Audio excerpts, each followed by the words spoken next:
they're always building under pressure, and they're looking for ways to push up to the surface. And then, of course, everything cools and it solidifies, and then millions of years go by, and then we come along and look for concentrations of these.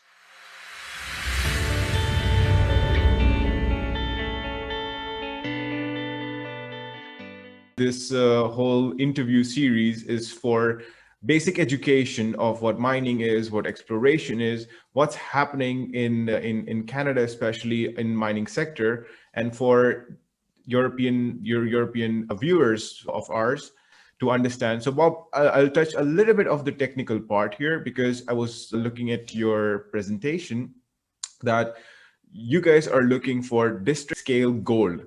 So what is that, if you can explain to us in a simple way, like how it looks, or what is the significance of it? Yeah, sure. So, I mentioned earlier that the term world class tends to get overused in this industry. So I try to avoid that term myself. But when we talk about district scale, mines tend to cluster, if you like.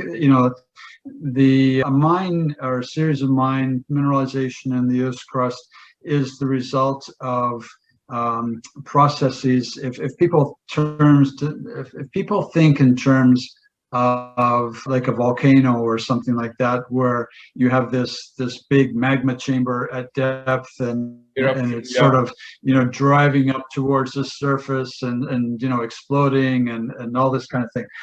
I mean, that particular process is very similar in a lot of ways to the processes that are involved in developing mineral deposits. And because at the time those happened, the Earth's crust was thinner than it is now in a lot of cases, and you get these these magma chambers that have different compositions, and some might be rich in gold or copper or whatever it might be, and those fluids and those gases will carry the metals closer to surface along fractures and and porous horizons and that type of thing. So they're always building under pressure, and they're looking for ways to push up to the surface. And then, of course, everything cools and it solidifies, and then millions of years go by, and then we come along and look for concentrations of these. And so because of those processes, things do tend to concentrate in a particular area. And so those areas we think in terms of as districts. And so within a district, you can often get many different deposits, and they'll typically have some similarities, but some might be richer in one metal over another, and there will be some differences and so on, based on a variety of different factors. And so when we go in there and we talk about something district scale, we're talking about something that is larger. So it's it's the size of a district, which is typically many kilometers across, as opposed to a few hundred meters kind of thing. And within a district, you can get many deposits, or in some cases, everything is concentrated in one place, and you can get a giant deposit. And so it's, again, it comes back to recognizing those various characteristics, recognizing what you think you're looking for, and setting out a series of parameters that will guide you in the right direction, towards making a significant discovery, towards finding one of those larger deposits, because they're not always exposed at surface.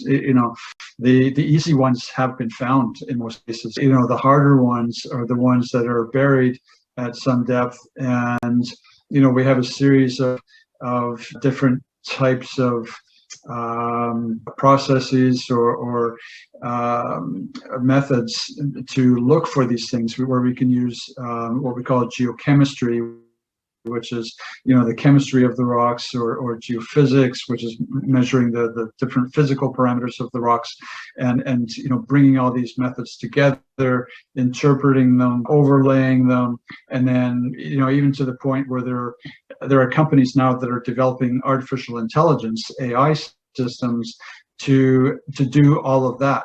Wow. And to bring all these different studies together and overlay them and try to come up with the best targets. And I think where you have a better chance of success. I think that also aligns with what you mentioned earlier, that the Red Lake area and Nevada, for example, that it's in the history, it's very rich with the deposit. And I think that also creates significance for the exploration, because I think it increases the probability of finding finding gold, for example, in your case, and finding other metals or natural resources. Right. On 13th of May, there was a press release from Newrange that there has been initiation in diamond drilling. So first, what would be very interesting for us is to understand, what is diamond drilling? Is it like a real diamond attached and then you drill with it? And what happened? Like, if you can just shed some light on the press release.